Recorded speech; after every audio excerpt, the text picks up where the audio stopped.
me. Heavy Bag Boxing TV. That's my little bro. Heavy Bag Boxing TV. So what's up to my man Heavy Bag Boxing? My boy at Heavy Bag Boxing TV. Subscribe to Heavy Bag Boxing TV. Get at my boy Heavy Bag Boxing TV. Heavy Bag Boxing, all right? You heard it from me. You heard it here first. Heavy Bags Boxing. Straight out of Norfolk, baby. Let's go. What's up, y'all? Shout out to Heavy Bag Boxing TV. Princeton 412 in the building. Shout out to my guy Trio, Heavy Bag Boxing TV. Get your bitch ass in here and hit this bag. Just go ahead and subscribe to Heavy Bag Boxing TV because he be lit on his channel, no cap. You are now watching Heavy Bag Boxing TV. Hit the bag. Shout out to Heavy Bag Boxing TV. Get in here and hit the bag, baby. You are tuned in to Heavy Bag Boxing. Get your and hit this bag, dude. You tuning in to Heavy Bag TV. Make sure you smash that like button and subscribe to the channel. Hey, yo. Get your dumb ass in here and hit this bag. Shout out to Heavy Bag Boxing. It's the one and only Blazer Flair. Woo! Yo, what's up? It's your boy Zach, Super Jewel, 6-time champion of the world. I'm giving a big shout out to my home team, Heavy Bag TV. You heard? Keep it live. This is Showtime Sean Porter. You are watching Heavy Bag Boxing. Thank you for watching my dad on Heavy Bag TV.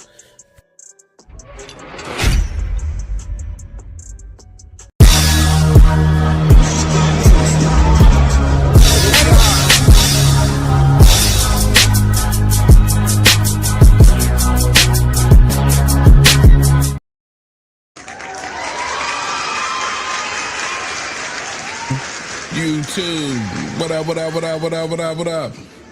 What up, YouTube? Pigtail Heavy Bag TV, man. Get your goofy ass in here and hit the bag. Back with another one, the Boxing Trap, alongside my co-host, of course, the king of the casuals and the casual congregation, my guy RC, out of that Vegas. What up, baby? Oh, we got to get your mic. Unmute your mic. My bad. Okay, there I go. There I go. You go. What's up, everybody in the chat? Everybody that's coming in, shout out to y'all, man. Was goody, man. Live from Las Vegas, another fight week. Getting ready for this fight week for sure. Shout out to the chat, Jab Queen in the chat. What up? Of course, DJ's here. What up, DJ? 913 Boxer in the building. What up? Moving closer and closer to more fights. Definitely a fight this weekend. Of course, January 31st, we all looking forward to. Sorry about the tardiness, man. I be trying to get in here, but listen, we being consistent. I see. We being consistent, baby. Hey, man, it's the name of the game. But guess what? It off. Hey, that ain't all. We about to turn it up a notch. We got some visitors in Las Vegas. Yes, sir. And we're gonna inform you guys on all of that to come, especially in one of my favorite segments, the Casual Corner with Rob. Let's jump right into it, man.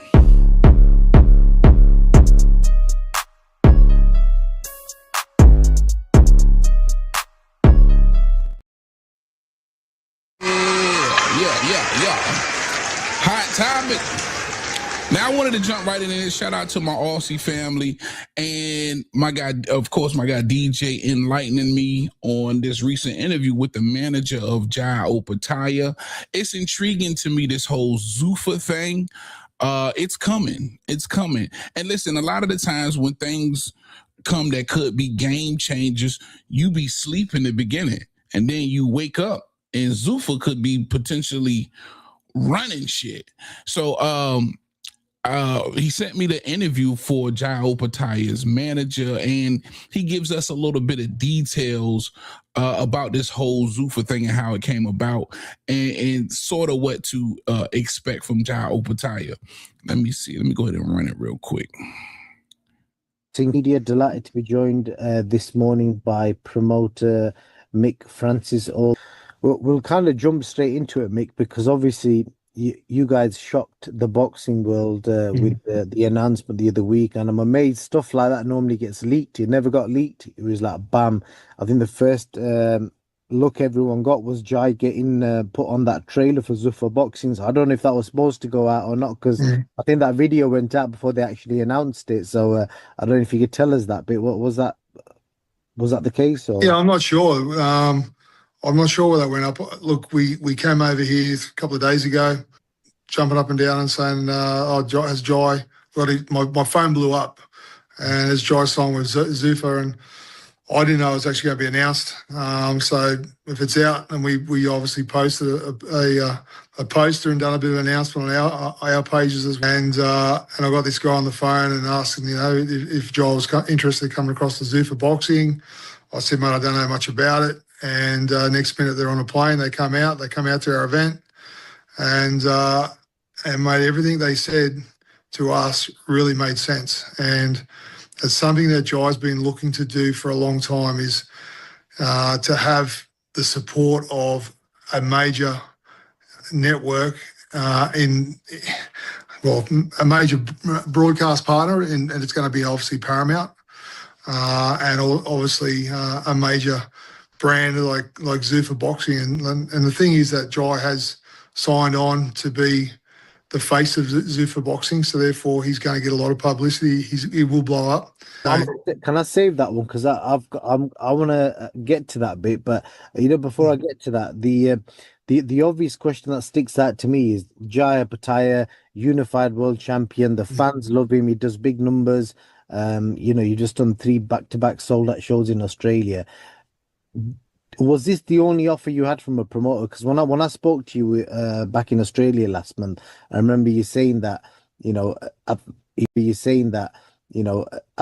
was promotionally a free agent, and obviously that appears to be obviously signed to yourself. But was there any other offers on the table other than Zuffa?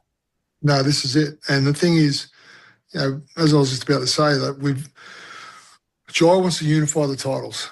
He wants someone to believe in him, someone to support him and get behind. I feel as though that we didn't have any other option other than to join Zuffa. And one of the biggest concerns that obviously I had when we first started negotiation was the fact that they didn't recognise the sanctioning bodies. However, it's probably to sweeten the deal and to get Jai across the line is that they will let Jai fight for the titles and unify the division is exactly what he wants to do. And Jai's spoken personally to Dr. Khan and Turki Al-Sheikh, and they've gave him their word and promised to get him the big fights and to get him the unification which he wants. With regards to, let's just say hypothetically speaking, if Benavidez wins and decides to stay at cruiserweight, obviously we know he works with, I think he fights on Amazon. So would Jai be allowed to fight elsewhere, or has it just got to be Zuffa Boxing events? Mate, at this stage, it's only early and they're still finding their feet themselves, and obviously they would have a very clear plan, but it's a bit hazy in places because they do want to attract obviously the best of the best to their league, I suppose they can call it. And Jai's on a really great deal and a great opportunity and some big promises ahead. So there's a fight coming up very soon, and we're over here for a training camp, and we've had conversations about fighting on a major card at the back end of the year. A very good light heavyweight, another light heavyweight that wants to come up. So look, I just feel as though the opportunities are starting to be there for. All right, so that's the manager of course, Jai Opetaia, filling us in a little bit about this whole Zuffa situation. And listen, according to him, Zuffa signed Jai Opetaia to be the face of Zuffa Boxing. the face of Zuffa Boxing. But he also kind of let the cat out of the bag saying, hey, listen, there was no other promotional offers. Nobody else was shit trying to jump in bed with, of course, Jai Opataya. Then he also alludes to saying, hey, they're going to be on a major card coming up, and they're going to be fighting a light heavyweight that's moving up. But what was interesting was he did ask the question about the cross promotion, saying, hey, David Benavidez got the fight with Zerto coming up. Depending on how that goes, could that potentially happen? And he says that, there's some hazy areas, I guess, with that whole cross promotion situation. I see immediately, what do you take from what you just heard from the manager of Jai Opataya? Let me preface before I make this statement. I'm on here just on the platform as the co-host to give you the casual point of view, right? When needed. But, I do think you have a level of understanding of the boxing game a lot of casuals don't. But when needed, yes. Can I also, with my answer, give you the pulse of what's going on in the boxing capital of the world, Las Vegas, right now, about this signing and about Zuffa boxing? Yeah. Give me your opinion, and then add what's going on in the boxing capital. Okay, my opinion, and believe it or not, echoes what I'm about to say. My opinion echoes the thoughts of Las Vegas and all of the casuals all over the United States of America and worldwide, for that matter, Tio. We don't give a fuck. So, shit. You're terrible, man. Bro, Zuffa is not moving the needle with the Jai Opataya, whoever the hell that is. And guess what?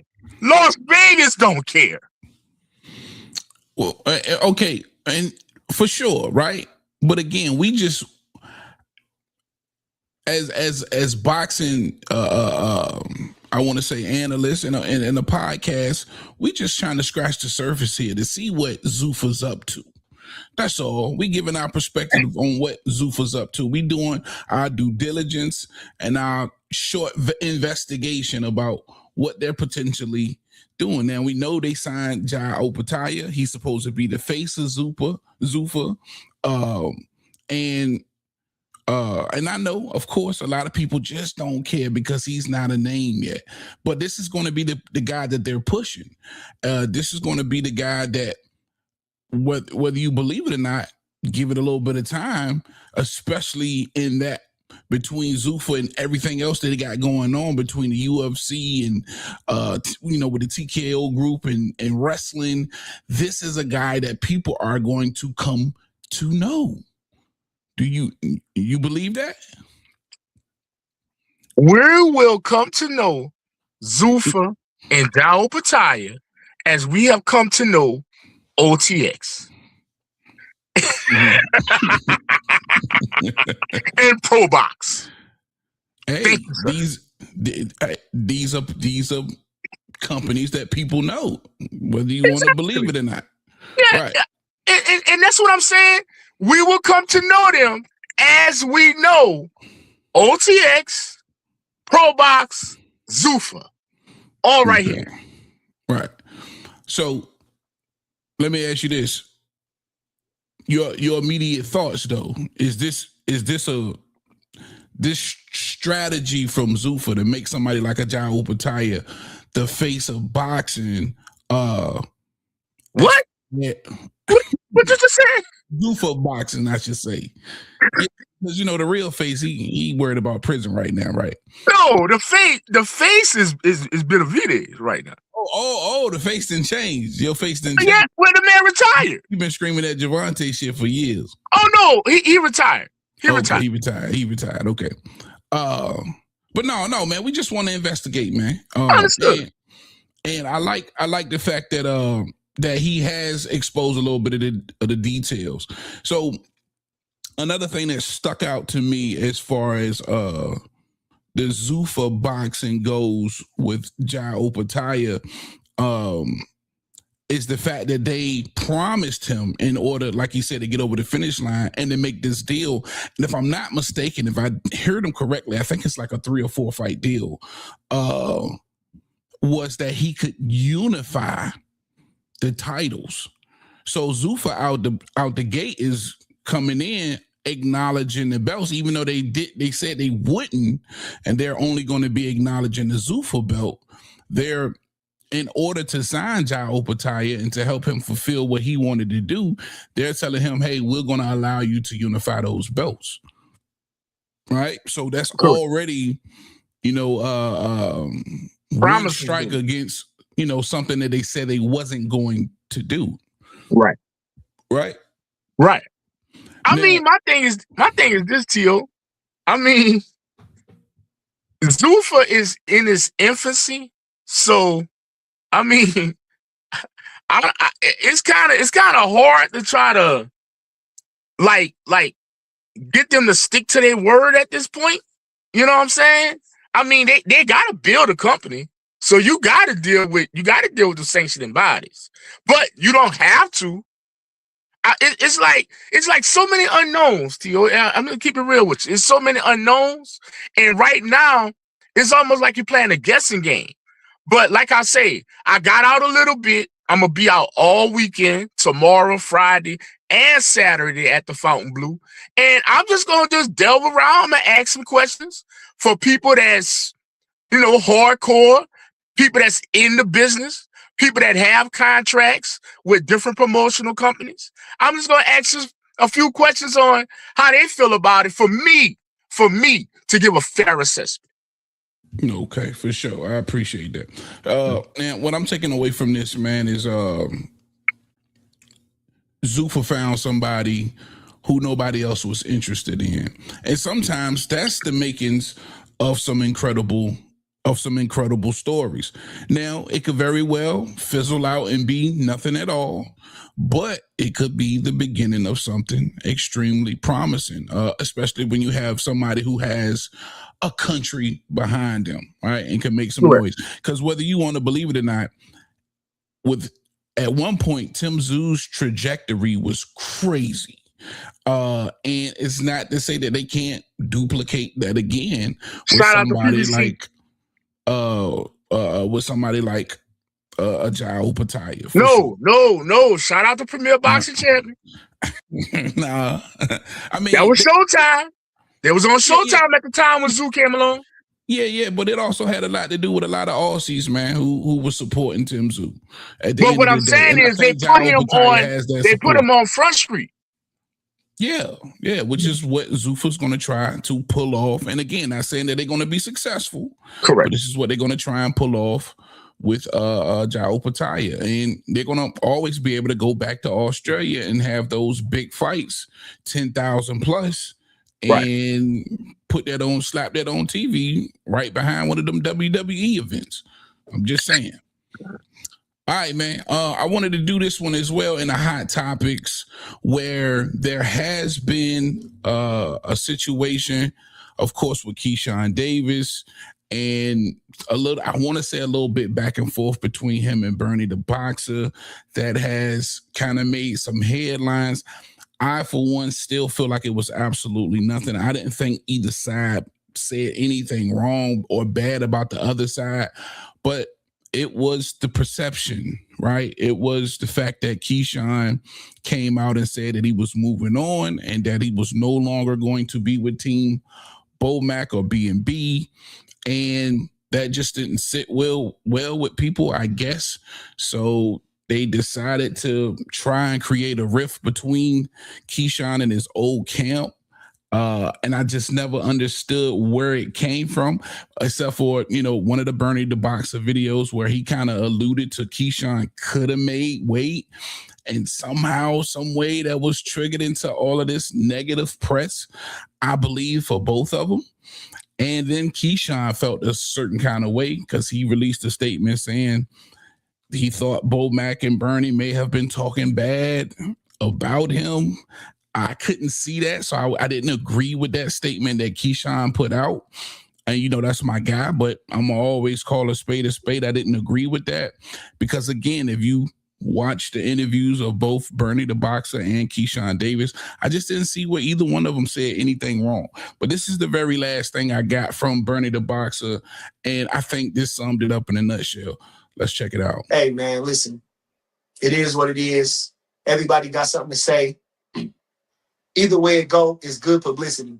Feel me? Everybody gonna be tuned in like a motherfucker January 31st for whatever reasons. You know what I mean? Everybody loves a redemption story. Everybody loves a comeback kid. And he's in that role right now. So all he gotta do is show up and show out and all that shit gone. Everything else is, that shit dead. Okay. Well, I can't hear you.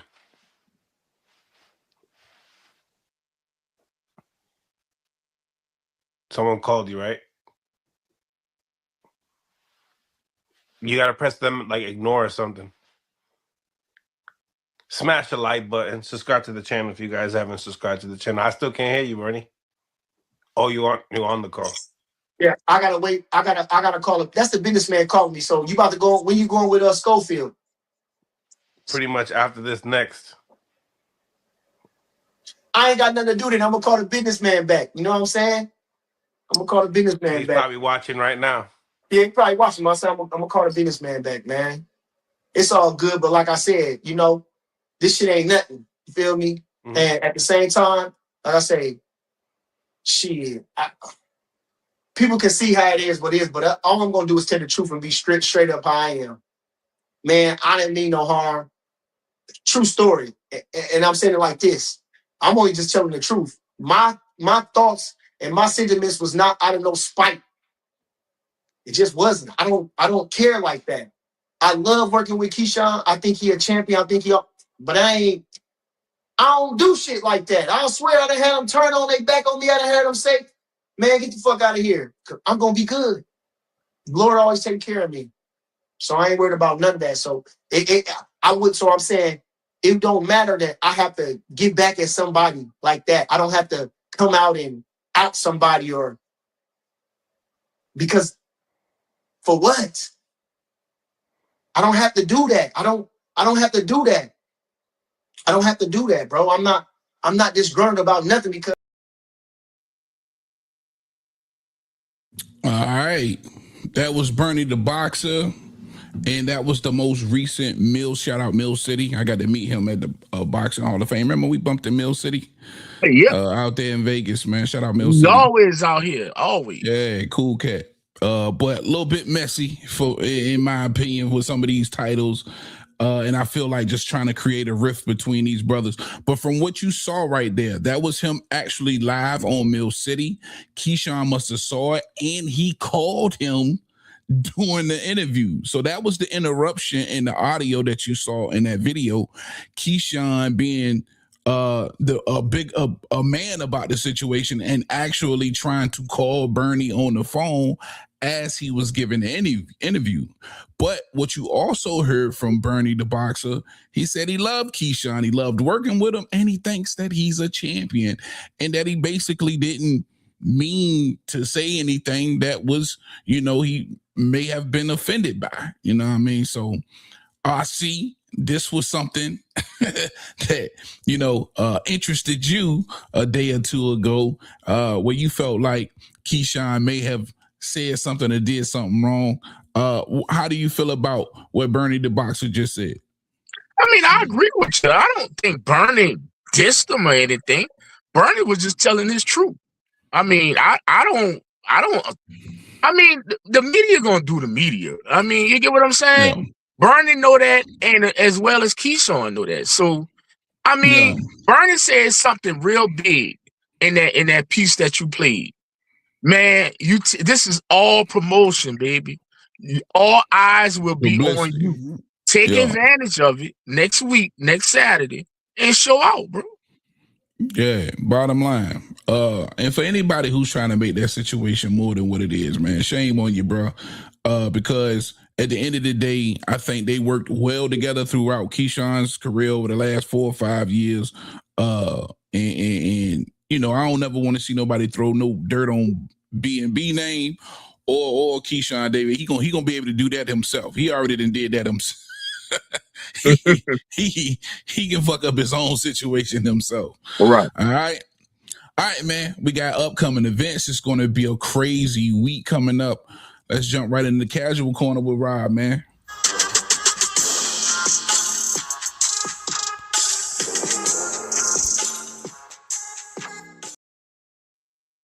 Well, it's that time, y'all. They back in Vegas. We are back lit again.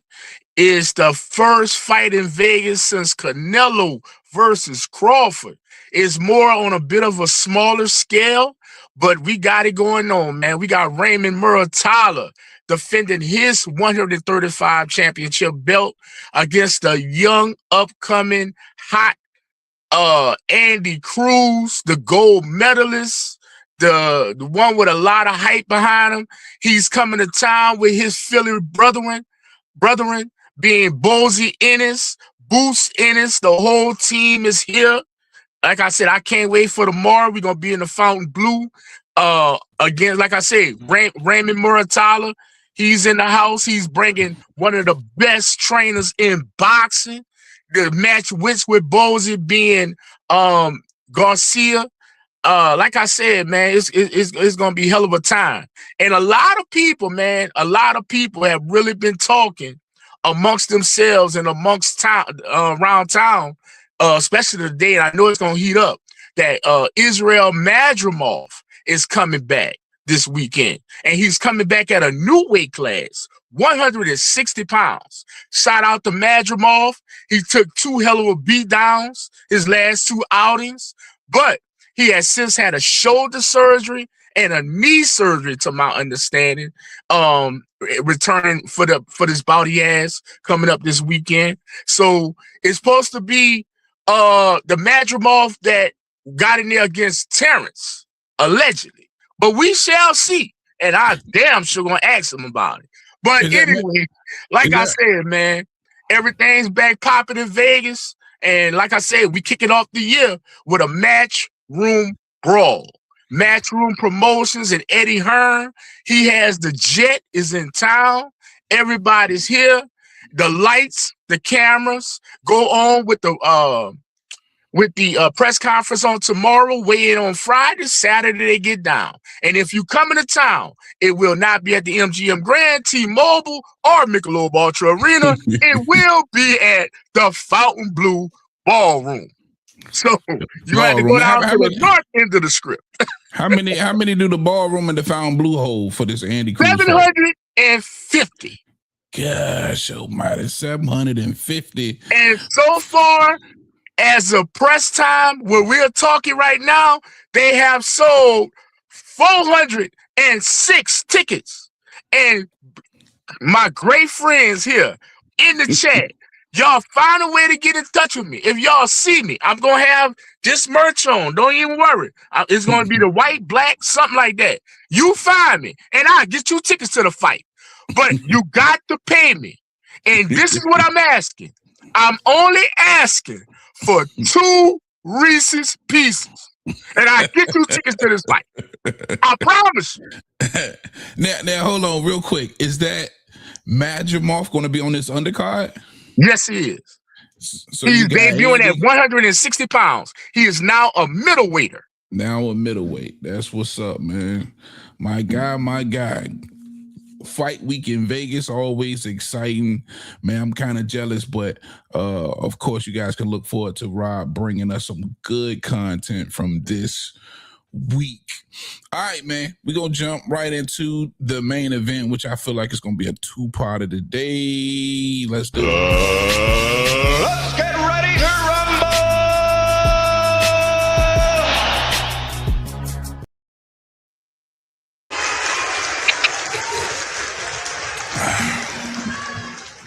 All right, man. Jermell Charlo making headlines has come from up under that rock it appears that he is ready to get back into the ring at 54. And listen, before he left, he was the guy. This is the last lineal champion that we know of 54. This is the last guy who cleaned out the division. He got that Canelo fight where we all felt like he just didn't put in a real effort. And listen, it wasn't like Canelo completely beat him down, right, Rob? When we go back and you remember that fight, he did win definitively, but did he blast him and beat him down? No, I don't think he took a ton of punishment in that fight. But 54 is where he made his bones. 54 is where let's keep it real, he reigned. Now, was 54 this 54 we see today?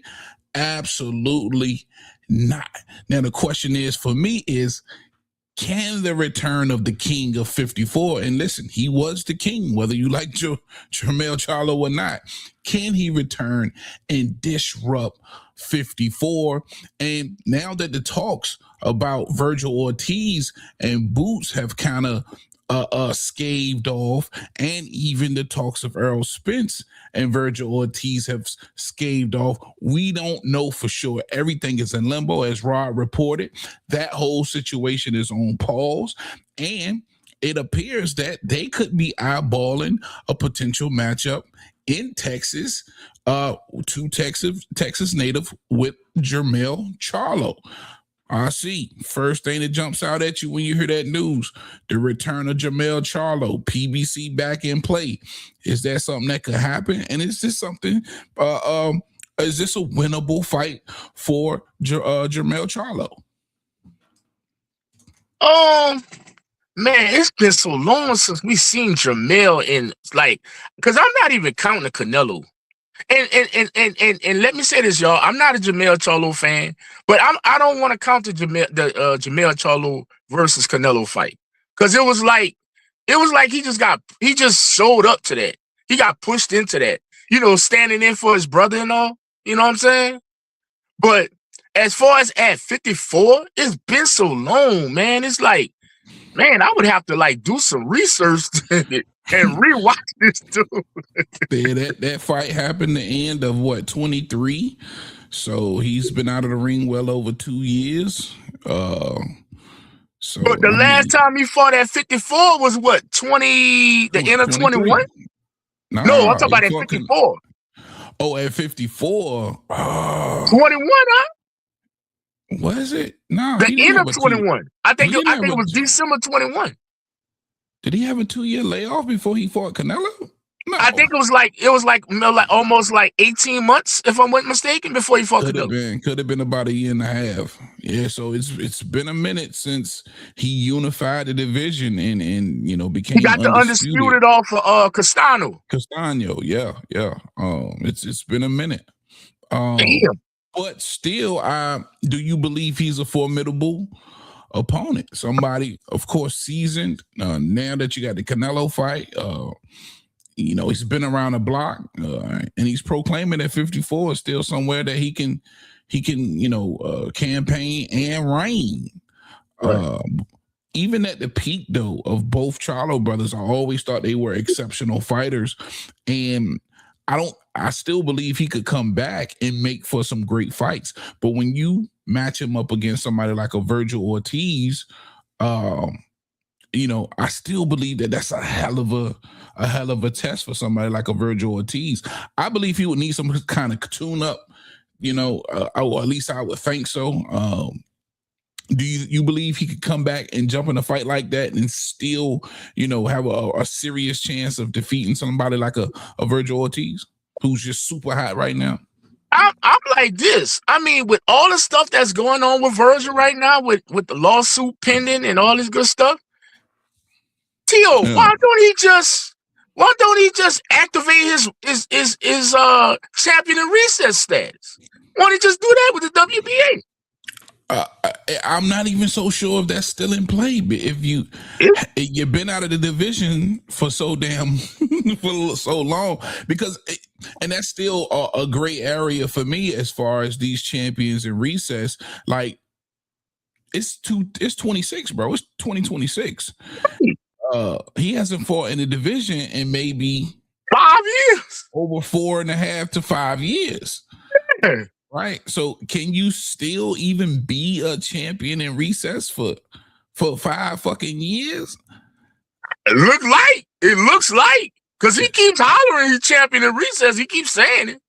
Yeah, or he at least keeps saying that, you know, he's the king of the division. You know, he's coming back for what's his.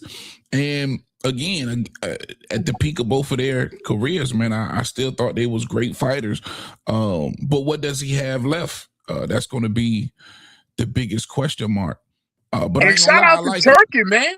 Shout out to Turkey for keeping that belt on him for 5 years. Oh, what Turkey got to do with him keeping the belt on him? You know, the man been Ring Magazine champion since before Turkey brought into the Ring Magazine. Oh yeah. He's the last lineal champ. I don't even know how that works with the lineal championship. How long do you get to hold that until? Can you even get stripped of the Ring Magazine belt? Because it's an award. Yeah. It's not no title that changes. It's an award. Yeah. So that's food for thought, man. It seemed like everywhere I looked yesterday, it was Jermell Charlo this, Jermell Charlo that. And I like it, man. The more players at 54, the better. This is just such a crazy stacked division. It's like no matter where you turn, there's hella competition. I even seen a little expose on Brian Mendoza and his return to the ring. He's coming back. I still think he's a real good player at 54 and a problem for a lot of guys. But Jermell Charlo, nonetheless, most definitely looking to come back. Originally, I think before the Lubin fight, they wanted to or sent offer to Jermell Charlo, but him coming off that Canelo fight and making, $10 million, I'm not so sure that offer was lucrative enough for him. But now it appears he wants to come back to the negotiating table and revisit negotiations with Virgil Ortiz. So let me ask you this. When you look around for Virgil Ortiz now, you got the lawsuit in play, right? So he kind of off the table to me. You got a lawsuit in play. Right. So you beefing with your promoter. It's going to be hard to have that going on and trying to negotiate these different fights and put it in play, because you're going to have to get the green light from your promoter anyway, right? You can't even negotiate without your promoter.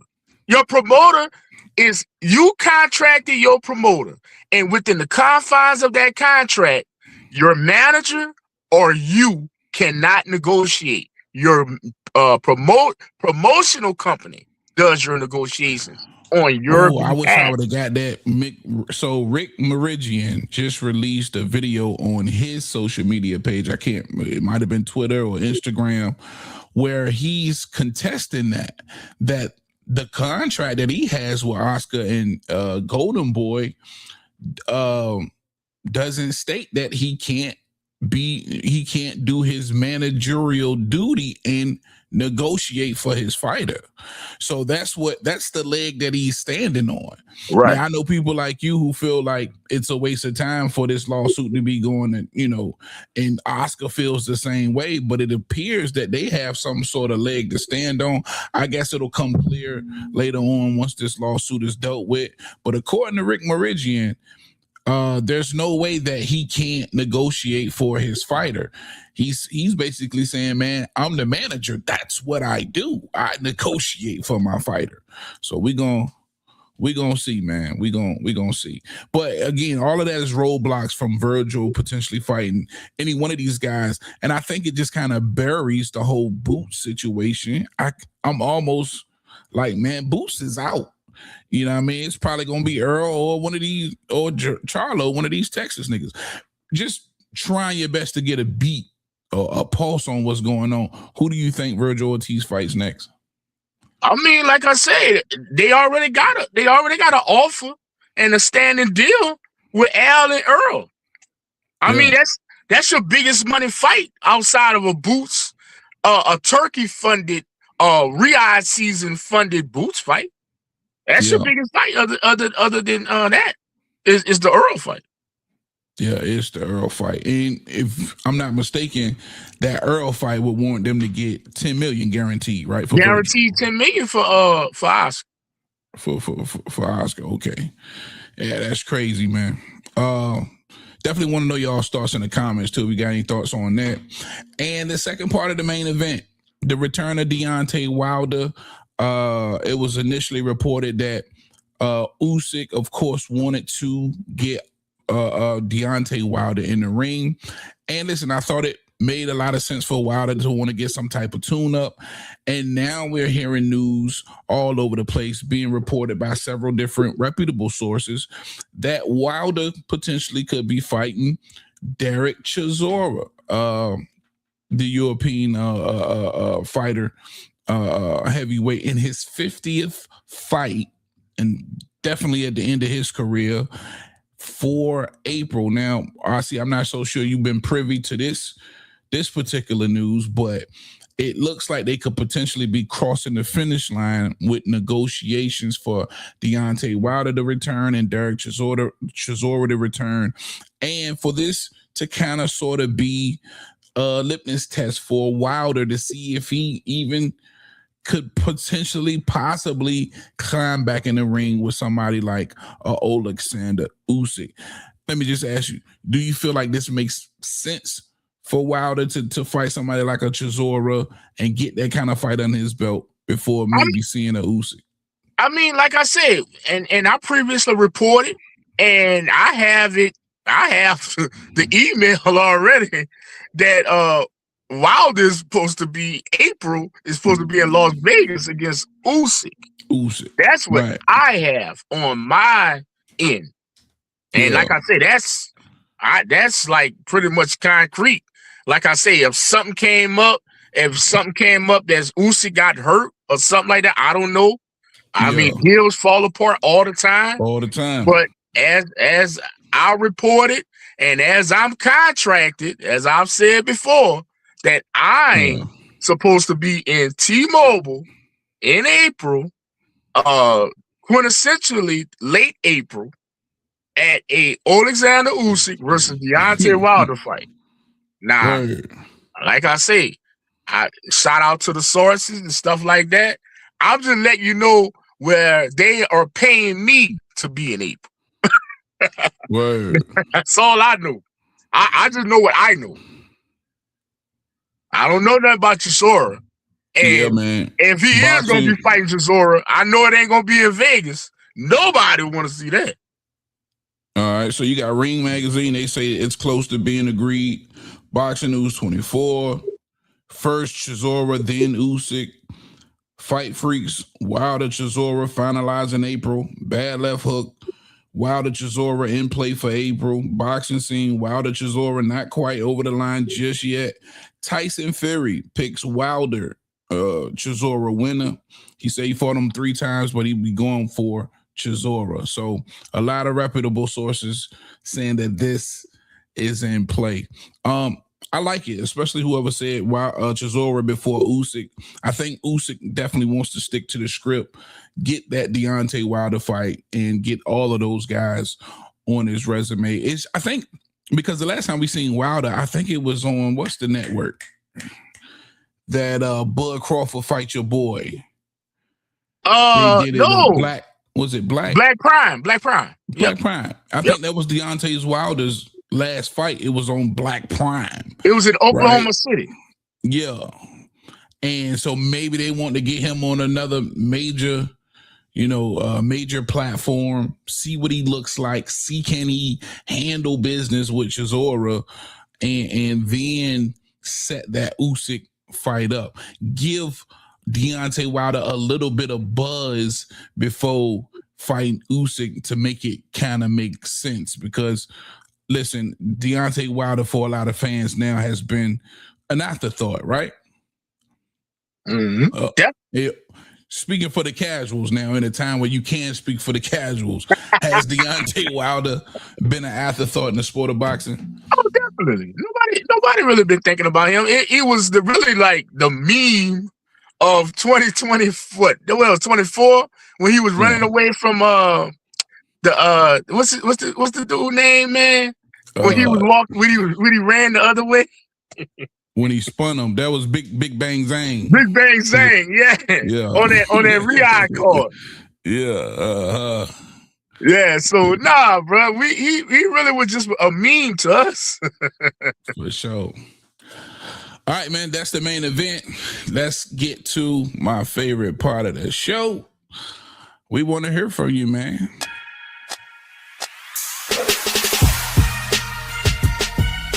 Next caller. What up?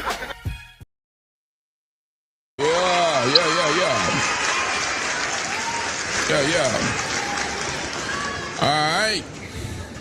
Real quick, man, shout out everybody who's here in the comment section. I appreciate y'all popping up on your boy, man, and hanging out and being a part of the conversation. Of course, Jab Queen in the building. What up? She been here. Mark Wynn, what up, boy? 913 is in the building. Let me put the link in the chat just in case you got something on your mind and on your chest and you want to get it off. Bada bing, bada boom. There's the link. Don't be shy. You ain't even got to turn on your camera. Some of y'all, I don't even want y'all to turn on your camera. No way. All right. Man, I'm excited for this week, though. RC, man, I'm excited to see what kind of content we come up with, man. Because yeah, man, I'm excited to make my return, man. I'm going to holler at one of the OGs minutes after I get off this podcast. Minutes. Word. Yeah, I tried to get us. Oh man, everything running beautifully. Yeah. We running smooth. Shout out to Zatel. I know y'all gonna have a good time. So he gonna just give you the free jump for the free. That boy got 6 of them. Oh yeah. He been doing this a long time. He's still out there in the scrums too. He got to get somebody to hold him down out there. Bro, that boy love it. That's where he love it at. That's what he do. Yeah. That's it. That's where he at. Andy Cruz and Murataya, who you got this weekend? Damn, man. God damn, that man only got 7 fights. And Murataya coming in there. Bro. 6. Huh? This is gonna 6 fights. This is gonna be his 7th. Yeah, okay, well, and he going in there against Robert Garcia and Murataya. Yeah. Damn. Gosh almighty. So what you saying? Murataya for the win? I mean, man, Bose have been working with and they might get knocked the fuck out this weekend. It's possible with his hating ass. They go 9. Let's bring my guy 9 up. What up, 9? Man, what he do, homie? What up? Man, I'm listening to the news, everything y'all saying tonight, and it's so fucked up, bro. If y'all put everything in perspective, it's a lot of fucked up shit going on with the older fighters. Like, think about all those old PBC niggas, they really reaching. Charlo, take that nigga phone. Wilder, take that nigga phone. Thurman, take that nigga phone, bro. For real though, these inactive ass niggas. Think about it. Like, you know, we was talking about Spence. Yeah, man, he's been laid off, and Virgil wanting to fight Spence, and he been laid off all this time. Well, guess what? Charlo fought like a few months after him. They literally been gone the same time, the same year, bro. You know what I'm saying? Take these niggas' phones. Listen, if this ain't a money play, this is, hey, boxing fans out there, this is exactly what the fuck a money play is. When you got an older fighter fighting for money, this is exactly what it is. These niggas is throwing as much shit on the wall and seeing what's gonna stick. They trying to get some payday. They trying to get paid. Facts. Because the harsh reality is this. I'm gonna give you some economics one-on-one. If you're a boxer and you don't fight, guess what? You don't get paid. Most stinking facts. So guess what? 9 out of 10, bro, you probably borrowing and taking advances from what? your promotional body or your advisor. Yeah. It's to the point now Al got to get these dudes paid so they can pay him back. Well, Charlo just made 10 million 2 years ago, 2.5 And years how ago. much I of that hate to did he think. really owe? Because he wasn't the most active motherfucker before he made the 10 million. True that. How much of that shit did he owe? After taxes, that's about 5. Yeah. Well, let me ask you this now. Even though they ain't the most active, right? And they more than likely are looking for paydays, which they should be because they have been inactive. But competitively speaking, you don't think maybe Jermell Charlo gives somebody like a Virgil Ortiz some problems, or any of these 54 guys right now? Not saying that you no. Not saying that you'll pick them to win, but not even competitive. Bro, you seen what happened with Virgil Ortiz and Lubin, his inactive ass. Well, Lubin had just had a fight. He had just. You seen what happened? That more than the same is gonna happen. This He is was the on natural Pro order of things, bro. This is the natural cycle of things, bro. Think about it. For years, older fighters, younger fighters test their metal against older fighters. These is just the older fighters that they gonna test their metal against. Guess what? Hector Camacho went up against the old ass Sugar Ray Leonard. And I get it. I understand exactly what you're saying, but this is the same Jermell Charlo that knocked Lubin out in the first round. Yeah, but you see what your boy Ortiz just did to him. Yeah, I seen what Ortiz just did to him. That's exactly what he gonna do to Charlo. Lubin's no Jermell Charlo again. Jermell Charlo locked Lubin out faster than fucking Virgil Ortiz did. Okay, well then, guess what? Ortiz, Boots, all these younger guys. Okay, what? Since Jermell Charlo knocked them out a lot sooner than Ortiz is, all right. Well, fuck it, it'll go 3 rounds then. Fuck it. Right. So you're not giving Jermell Charlo a shot at any of these 54 guys? Bro, I'm not even giving Wilder a chance against Chisora. God damn, for real?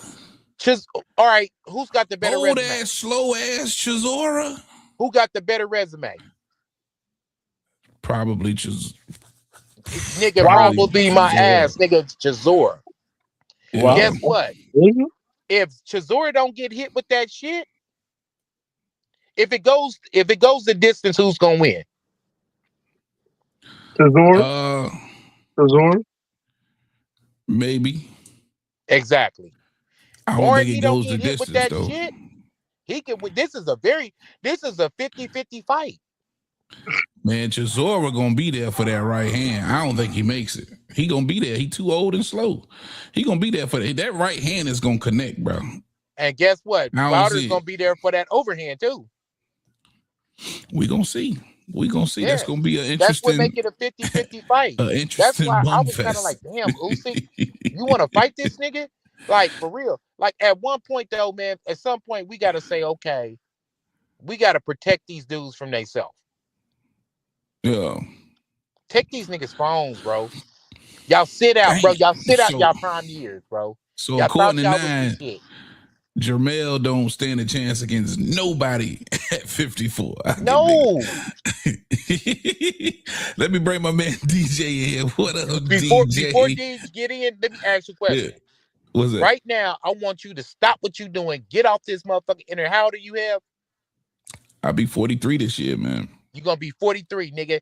Go get your 18-year-old nephew, nigga, and play a pickup game right now, nigga. I ain't finna die. Exactly. Yeah. I ain't finna die. No, sir. Salute the D's too, man. My bad for cutting your time short too, homie. But I mean, what are the Charlos? The Charlos only ain't but like 35, bro. How old are the Charlos? 35? Maybe 36? They mid-30s. I don't know about 35, but bro, y'all know boxing years is different than regular life. Yeah. But again, when you couple that with the inactivity, not a lot of wear and tear. Why? I don't know. It's just hard for me to sit here and say I'm not gonna give Jamel Charlo a shot at hell against any of these guys. I can't do that, man. This is the last Jamel lineal Charlo is the champion greatest that champion we've in recess that seen ever lived. at Let it go. 54. It's hard for me to say that. It's hard for me. He's That the man cleaned out greatest a champion in division. recess that ever lived, bro. Shout out to you. DJ, what up, man? Look, that boy, nah. Nine, don't you go anywhere. The reason I come up here is because we all know that you need suitable adult supervision. Right. Now, let me... Big fact.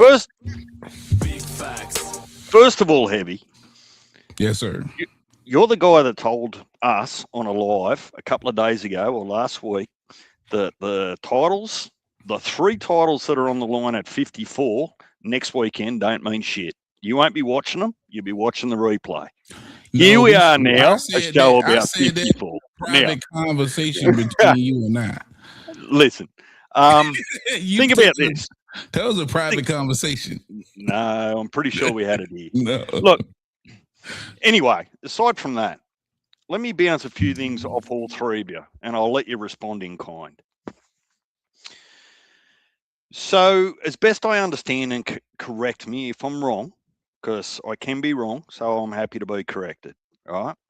That the only leverage that PBC and Jamel Charlo have with his champion in recess is that to enact that clause with champion in recess with the WBA means he affords the right to challenge for the WBA title. If he has a tune-up or he goes to the WBO or the IBF, everything's null and void. You lose your status anyway, right? So Virgil's over there with the WBC, interim champ. No, yes, under Fondora. Boots is currently the interim WBA. Yeah. Oh. He's bad as Zayas is mandatory. Yeah. I'm looking at boxing scene, boys, and it's saying that no, Barrow's the champion at WBA and Boots is the interim. Okay, my bad. I thought it was anyway. WBO. No, that's cool. Because it's important we're on the same page as I join some of these imaginary dots together. Well, look, while you join them imaginary dots, give me 1 second, DJ. I'm about to sign out. I will be seeing y'all next week. I got reservations at Fountain Blue, bro. I got to get out of here. All right. Y'all keep it going. Shout out to y'all. Sir. Go get that equipment, man. We're going to need you. Yes, sir. All right. But go ahead, DJ. I'm right here with you, brother.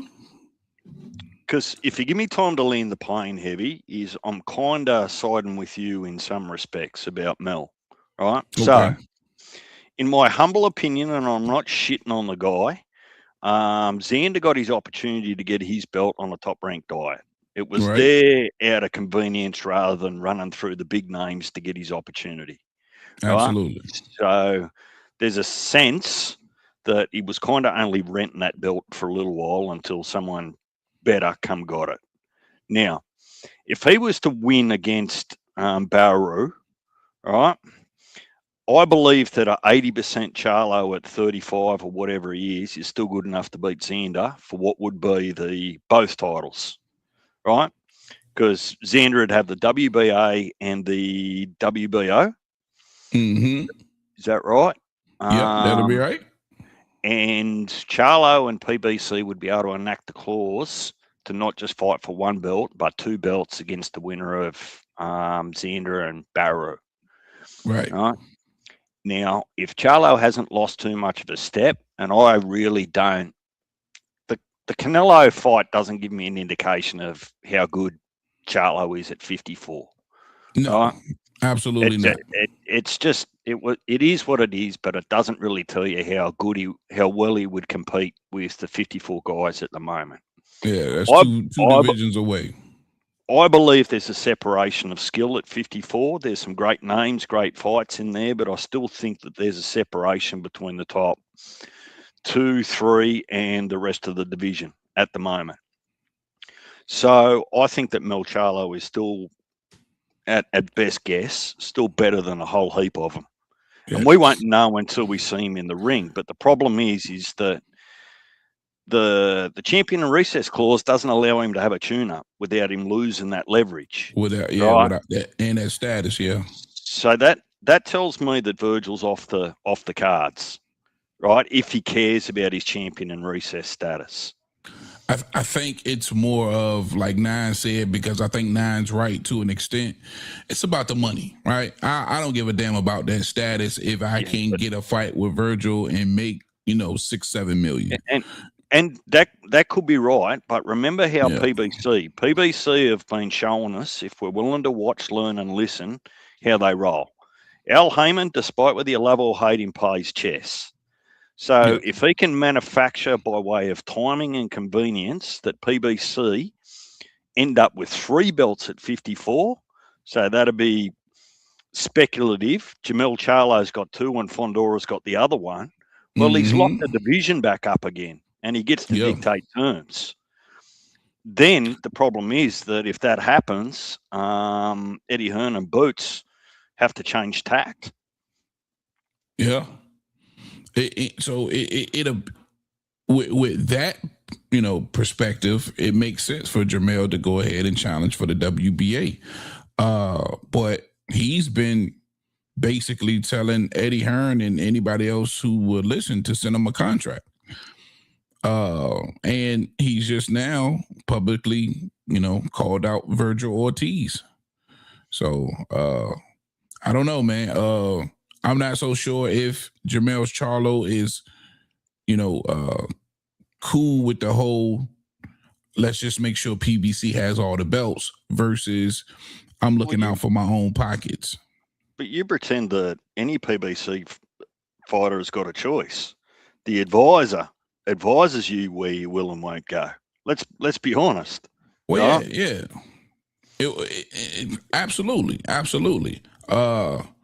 But, we can only go, I'm only going off of what Jamel is showing us. And a lot of the times, in my opinion, the promoter's willing to work with the fighter if that's something that they want. You know what I mean? But if Al just telling him, listen, bro, it's only going to go one way. You're the champion in recess. You're going to be fighting for the WBA. It is what it is. But Jamel's giving us other indications right now. Yeah, well, so if you just cast your mind back to November last year, all right? And I don't read into it, but remember Thurman and Charlo were on the phone together and Thurman was saying, look, I'll come up to 54 and fight you, Charlo. And Charlo said, well, who the hell are you? You ain't got nothing for me, which means he's got no titles, no nothing. So if it was just a payday, you could make a payday out of Charlo and Thurman with their historic fan bases, right? So this is where I kind of think that Al's just not going to throw away a bishop on the chessboard that is a WBA champion recess. I don't believe that. Now, it's boxing. Nothing will surprise me. But that's an ace in the pocket that you'll only use to your own advantage. You wouldn't just throw that away willy-nilly. No, you wouldn't. Unless it's not there anymore. It's there. It's there. So is it still being reported on the WBA website that he's the champion in recess? Yep, and still Ring Magazine, still lineal at 54. Yeah, for sure. So yeah, he has some leverage. They do have some leverage. But again, is it worth the disgruntlement of a short payday? Who does he make more money versus? That's the short-term thing. He might not make as much money against a Xander or a Baru. Yeah. But he stands to make a hell of a lot more if he's got both belts around his waist again for his next fight after that. Yeah. So I'm gonna pay you $100,000 so that your next fight's worth $8 million. Yeah.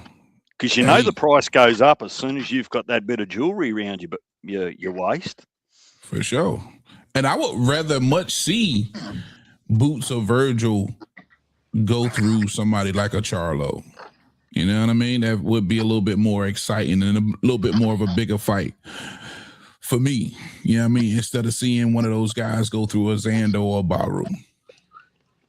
Yeah, For sure. I feel that though, bro. But Yeah.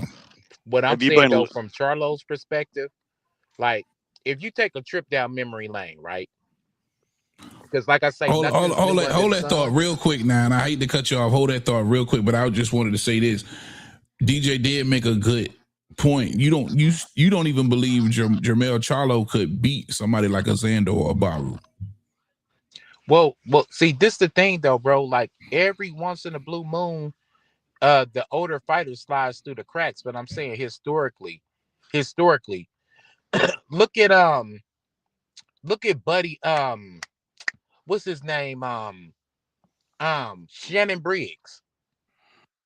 He literally went after Klitschko. Let's go, champ. Let's go. But he wasn't in the prime of his career. He was an older fighter.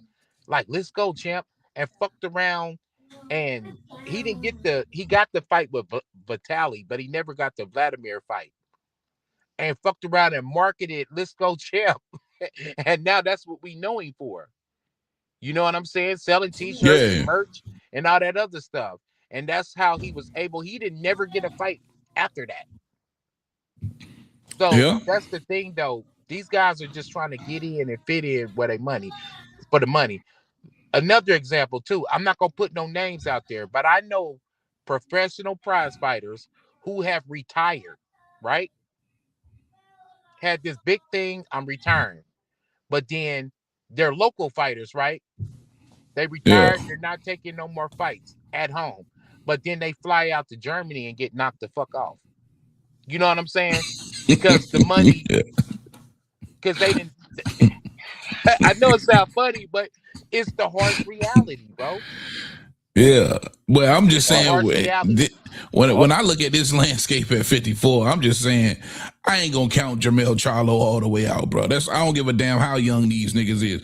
That young boy Joy, whatever, he was younger, and Keith Thurman blasted his ass. I don't give a damn because these niggas young. A young nigga can get his ass whooped. Yeah, but see, that lets you know there's still meat on the bone for the Charlo name. But other than that, what I'm saying is this. This is no hate. I'm just saying, nigga, I know your play. You're just trying to get a paycheck. Oh, yeah. You fucked off. You probably done fucked off the Canelo money. This is where the gray area, the rubber hits the road for me. Because I know he's calling them out, not for the competition, not for the sportsmanship of it. It's just the money play. But is that so wrong? As long as we get a competitive fight? But he's not looking at it as a sportsman, a guy who's trying to rise to the top. That's what I'm saying. Who gives a damn how he's looking at it? As long as we get a good fight, I don't give a shit how he's looking at it. But you know what I'm saying? That doesn't a nigga fighting for money versus a motherfucker fighting for glory and accolades and shit and for legacy. That a money nigga don't translate into a good fight. It never does. Bro, I told you a story, bro. I got hit with a right hand in my last fight. This motherfucker, my hands flew. Boom. It was in slow motion. I looked in the crowd and seen a motherfucker drinking a beer, bro. And was like, damn, that shit look cold than a motherfucker. And took a knee and went home. Safe. But I'm just saying, it's a lot of fights out here. So Canelo versus Crawford, that was a money fight for Canelo. You don't believe totally different because they cut from a total different cloth. These guys actually, we can tell in their actions. They care about their accolades. A guy like a Charlo, both Charlos, they didn't care about their accolades like that. No, you don't believe that? No. I never got that from them. I thought these was two guys that was extremely proud because at one point they was both undefeated. At the end of the day, Jermell Charlo wanted to be undisputed. He accomplished that. Ton of legacy there. I think Jamal takes a lot of pride in his O. It's hard for me to look at them and say that they was never legacy fighters. Nigga, you take pride in your O. Nigga, you fought a 140-pounder, Jose Benavidez. That was a tune-up. He had nobody else to fight for real. After that, then? If that was a Well, tune-up, because that shit been it like was 3 or 4 supposed to have years been ago. Caleb Plant, but he lost. It was supposed to have been Plant, but he lost. It Man, fucked up the game plan. Shout out to a nigga I don't even really talk to no more. Rescindies. Shout out to the homie Murph. He called that the Cocaine Invitational because they both was on drugs. That's all it was. That was Plant fucked it up, man. Plant fucked it up. Just like Ryan fucked up the rematch. Plant fucked up that they had it set up to both of them. They was on a collision course, getting supposed tune-ups, and Rescindies fucked that up. Okay, then why didn't you fight Boo Boo? Because Boo Boo ran up on you. Boo Boo was still had Don't legs up under his head. nobody want to fight Boo Boo. I don't know why. Exactly. Don't nobody want to fight Boo Boo. So it's not for the legacy, bro. That shit, all that shit is controlled, bro. That's what I'm trying to tell you. This is they flourish under a controlled environment. They're not just like, yeah, I'm gonna fight him. They would never do no shit like, these is lifetime. Most of these PBC guys has been in the same weight class for a lifetime, bro. Nine. do you take any notice? And I'm not sort of discrediting anything you just said. Do you take any notice of the timing though? Like, notice how the timing of Mel Charlo coming back is no discredit to the current title holders, although Baru didn't fight for years. He got elevated. But I would argue that those two title holders are probably not the best fighters that have more recently held those titles, particularly when Bud was holding a WBA. Mel didn't come out of recess to fight Bud for a big payday, right? Mm-hmm. So I just look at a perception and go, well, does anyone rank Xander and Baru in the top 5 at 54? Genuinely. There's probably going to be a cut. Well, so if there's easy pickings there by perception, not by criticism, the timing sort of says something to me, Nine. Why now? Why not this time last year? Ask his bank account that. Shit. Hold up real quick. Shout out my nigga. What's up? In the chat. The motherfucking worm. What up, boy? Listen, man, I'm just going off of the previous fights out of Jamel and Jamal. The only time I've ever seen Jamel really show up and not give 100%, in my opinion, was against Canelo. Can you call that a money grab? Sure, I'm with you on that. But outside of that, at 54, especially at 54, I always thought Jamel was a dog, and I don't understand why that would change now. And I'm going to say the same thing for Jamal, in my opinion. Shit. Okay.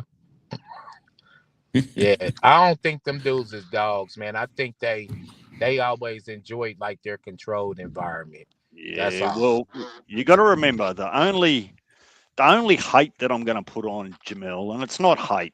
The only black mark I'm going to put on his career is that he didn't honor his mandatory against Bakram Murtazaliev, and he didn't honor his mandatory against Tim Tszyu. Other than that, he's put everyone they've put in front of him. He's beat, and if he didn't beat him first time, he come back and got his cookies back. Facts. And the thing is, and that's a sign of a nigga that I respect when you lose to somebody and you want to run it back. And he did that shit twice. You don't see him running after the in-house fight with Fundora, do you? Because what Al is trying to do is send him out there and see if you can get a belt. That's all he trying to do. He's fishing for a belt. Well, he unless it's the WBC interim, because he want a piece of Virgil. See what I'm saying? Nah, I see that as Fundora right there, though. Remember the easy route? Why should all that shit? Yeah. But he didn't say it, but that's the philosophy of those guys over there. Yeah, but he can't go that way without him losing his leverage with Champion Recess. He can only stay in his lane in the WBA. The only part about that is next weekend, one of those guys is going to have the WBA and WBO. So he can still enact his WBA clause and fight for both. Yeah. And DJ, to your point, I think that's probably what we going to see. Maybe he's putting out fillers to see if they can get a payday, and as long as Al getting a good payday, he's willing to say fuck it. But more than likely, I can see how that plays out, where the winner of Xander and Baru more than likely faces Jermell Charlo. Well, I mean, from Al's point of view, just based on his previous history, it won't matter who's at 54 and who's the best. They've all got to come through the PBC stable to get a shot at the title, if that's his play. So he's holding all the cards then. Look, I'm speculating. I don't have any inside information, but I'm just looking at what's in front of me, and some of it looks very, by way of timing, very convenient. Yeah, I'm gonna agree with you there, boss. It really, really does. But I'm also with you too, DJ. I think we aligned on this one. Finally, I feel like we can be on the same page with something. Jermell Charlo probably has enough left to make a little bit of noise in this division if given the opportunity. Maybe I'm wrong, and I'm speculating as well. Look, it just appears that that's the best route for him to use his leverage and use that champion in recess to go after the winner of Xander and Baru. Look, if I'm only saying what I'm saying, if boxing politics is part of what's going on, right? If it's it not always boxing, is. Well, it could just well be that, like Nine said, people have done it. They've just come out of the woodwork for a payday, right? But there are people where ring rust doesn't affect them. We don't know that about Mel Charlo yet because he's never had a big break and then just come back. So the ring rust, if he's been active behind the scenes, keeping up his sparring. That happens with people when you can see that their career is clearly over. They come out of the woodworks for a payday. Nobody believes that the Charlo brothers' careers are over. Well, let me ask you this, and we're not comparing apples to apples, but who was the last guy in recent times that took 3 years out of the game and came back and fought? It took 3 years. Yep. Want me to save you the headache? Hold on. Let me see if I can think of somebody who took 3 years. Because that's what we're talking Pacquiao, about. 3 years. Manny Pacquiao. He took 4. Yeah, but he's 40-something, so that's not comparing apples to I mean, why isn't it? Conor Benn. Yeah, Conor Ben too. Conor Benn's first fight back after 3 years was against Eubank Jr., and it could well be the 2025 fight of the year. For me, it was. Yeah. So yeah, that's the point that I'm making for 9. You proven, you know what I'm saying? We aligned on this one. I feel you. What I'm saying is it's unknown. We don't know if Mel Charlo is going to come out and he's going to have cobwebs or he's going to be as sharp as you'd expect him to be. We just don't know. We don't know. So the only way we know is once he's signed a contract, got in the fight, and let's see how he performs. And if I'm a betting man, I'm still going to bet that these are competitive fights. I just don't believe none of these guys just come out here and blast Jermell Charlo. That's all I'm saying. Right? They might get the win and maybe even the knockout. That may come later, but it's not going to be a Erickson Lubin fight. I just don't believe that. You know what I mean? Heavy. I'm your friend. Yeah. I care about you. You should stop. You should stop betting. Matthias, Tim Tszyu, Rolly Romero. You just stop betting. I won with Rolly Romero. What are you talking about? Man, you picked the KO, not the win. Don't twist it. Oh, well, yeah. But I'm saying I picked him to win, though. So what do you... Hey, you always trying to shit on me, DJ. DJ, you an undercover hater, bro. You are a hater. Yeah, you got a lot of hate in your blood. Oh, man. Hate. Let me pour that on you. Hey. Look, pour that on you. Look at who my mentor's been for so long. 913. Right? Yeah. You gotta stop following that, man. Well, DJ, man, I gotta pull the plug on this one, man. I gotta get up out of here, but a pleasure as always, man. Thanks, chat. My guy. Ryan, Heavy, RC, Mark, Jab Queen, everyone. Absolutely. Appreciate you, DJ. Same for the chat, man. I appreciate everybody hanging out with your boy this evening. If you're in here, please smash that like button. If you haven't already, subscribe to the channel. I appreciate that love. Jab Queen, everybody. Again, shout out my guy, sir, the motherfucking worm. What's up, man? What's up? I am out of here for your boy RC, Big T.O. Heavy Bag TV. Thank you guys, man. I appreciate it. I'll be back Monday, but listen, I'll be dropping content for the rest of the week. Also, if you're interested in the merch, go to the channel store. I got you. And this coming week, RC gonna be in the field, in the scrums, getting those interviews for everybody that'll be in the building and for this, of course, Andy Cruz Murataya championship fight for, I believe that's the IBF. Murataya has the IBF, if I'm not mistaken, lightweight IBF at 135. All right, Big T.O. Heavy Bag, I am out of here. Peace. Heavy Boxing TV. Heavy Bag Boxing TV. That's my little bro. Heavy Bag Boxing TV. So shout out to my man Heavy Bag Boxing. My boy at Heavy Bag Boxing TV. Subscribe to Heavy Bag Boxing TV. Get at my boy Heavy Bag Boxing TV. Heavy Bag Boxing, all right? You heard it from me. You heard it here first. Heavy Bags Boxing. Straight out of Norfolk, baby. Let's go. What's up, y'all? Shout out to Heavy Bag Boxing TV. Strength 412 in the building. Shout out to my guy Trio, Heavy Bag Boxing TV. Get your bitch ass in here and hit this bag. Just go ahead and subscribe to Heavy Bag Boxing TV because he be lit on his channel, no cap. You are now watching Heavy Bag Boxing TV. Hit the bag. Shout out to Heavy Bag Boxing TV. Get in here and hit the bag, baby. You are tuned in to Heavy Bag Boxing. Get your and hit this bag, dude. You tuning in to Heavy Bag TV.